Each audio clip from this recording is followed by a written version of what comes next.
Hello everyone, and welcome to another Top 5 Records video, and another one in the series in which I'm taking a closer look at the full discography of the Rolling Stones. I'm particularly interested in trying to go through their albums in chronological order and to get to the new release of Hackney Diamonds and find out how it all holds up. Today we have arrived at the 5th video and their 5th studio album. And I'm holding here in my hands Between the Buttons, which was released in January 1967, in the year after Aftermath, and Aftermath I've discussed in the previous video. And the first thing that comes to my mind when I am listening to this album is how beautiful, light it sounds. Aftermath is a masterpiece of a record, but as I said in the previous video, it might be a little bit too long, at 52 minutes I believe. Now, great album with a great bunch of songs.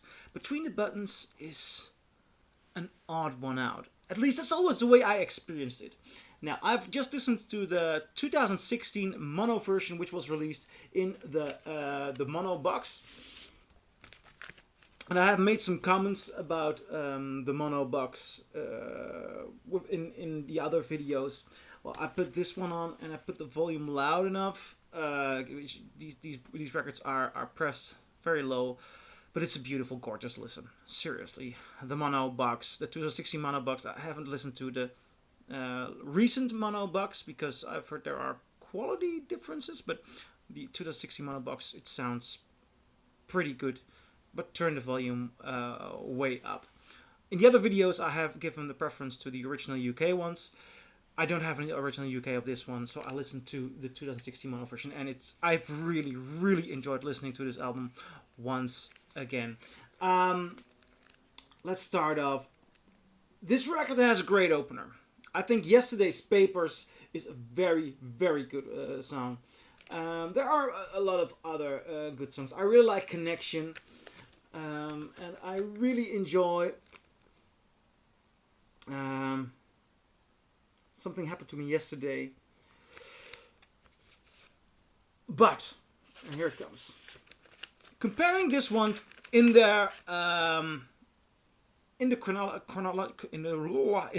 chronology of their albums is quite interesting because starting with Aftermath, the Stones are playing their own material. I think the Stones are more interesting when they are playing their own material, but the first 3 albums have an edge, something interesting, and a unique character, a unique personality, and you can clearly hear that in Mick Jagger. Now, on this album and on the other album, they are developing, and as an overall listen, I think Between the Buttons is a very nice experience. The sound is lighter,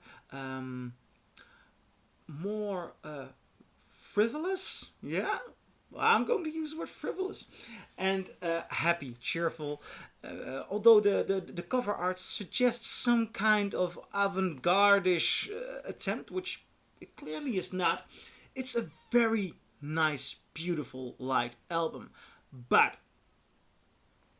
just in the discography, it does not contain the smashers like the previous 2 albums have, especially if you look at the American versions of those albums, but even Aftermath, I mean, it has Under My Thumb, You're Out of Time, Mother's Little Help, Lady Jane, so many great bangers.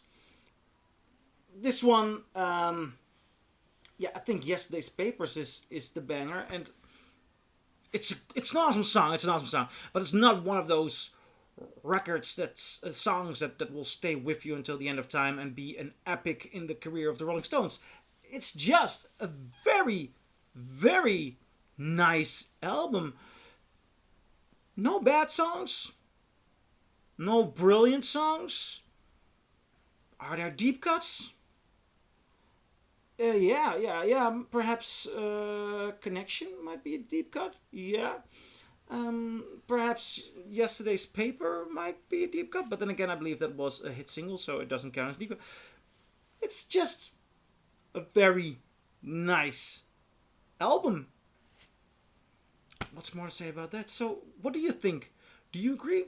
Do you disagree? Leave a comment below, and I'll see you in my next video. Bye.